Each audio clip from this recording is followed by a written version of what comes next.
Bonsoir Véronique Jaglin. Bonsoir. Vous êtes présidente du syndicat des médecins généralistes en Sarthe. D'abord, est-ce que vous savez si cette grève a été suivie? Les retours que j'ai sont assez disparates. Je pense qu'il y a des cabinets qui ont fermé. Sur la Sarthe, un certain nombre de nos confrères étaient sympathisants, nous ont dit que pour des raisons de surcharge de travail, ils ne pouvaient fermer complètement leur cabinet.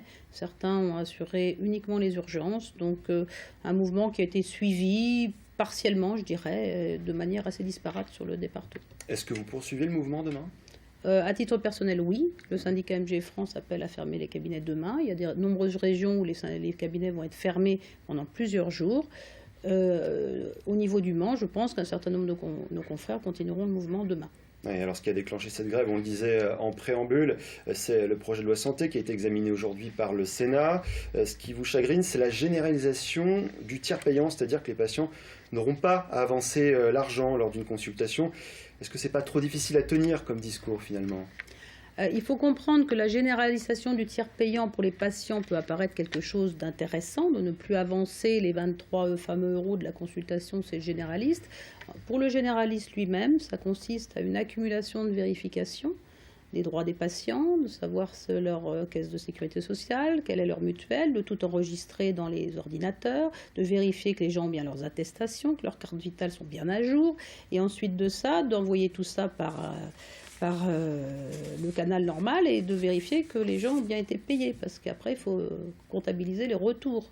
Donc pour 6,90 € de tiers payant sur la mutuelle, ça va nous donner minimum 3 minutes de travail par patient, ce qui fait 1h30 de travail en plus par médecin. Moins de soins pour les patients, ce que vous dites? Les médecins travaillent déjà 57 heures par semaine. Si on leur demande 1h30 de travail en plus tous les jours pour faire uniquement du travail de secrétaire, vous comprenez bien que ce n'est pas possible. Ouais.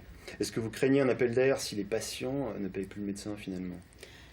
Pour ce qui est des patients, si les patients ne payent plus le médecin, ça ne va pas changer forcément le comportement des patients. Par contre, pour les médecins, ça va hâter les départs à la retraite des médecins les plus âgés qui vont partir plus tôt.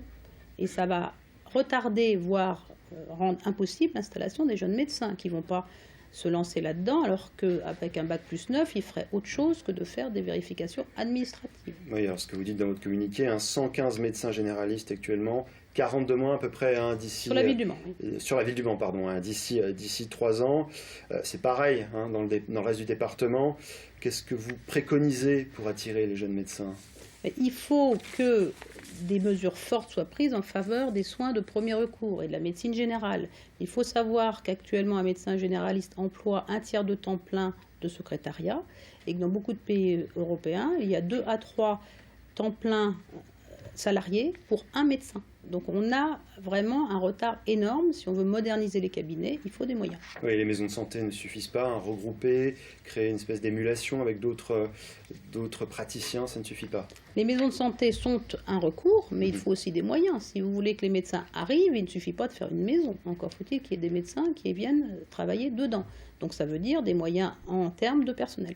Il y a des bourses qui sont bien données aux étudiants par le département. Ça ne suffit pas non plus. Il y a très peu de médecins les prennent, ces bourses. Il y a des jeunes Sartois qui veulent s'installer en Sarthe. Certains sont attirés, mais il n'y en a pas beaucoup. Beaucoup sont dépendants de leur conjoint et peuvent bouger aussi en fonction de leur conjoint. Ce sont des gens qui ont une trentaine d'années quand même, donc qui ne peuvent pas aller où ils veulent. Vous réclamez une revalorisation de la consultation de 23 à 25 €. Vous parliez de moyens. Vous n'êtes pas reconnu à votre juste valeur, c'est ce que vous dites?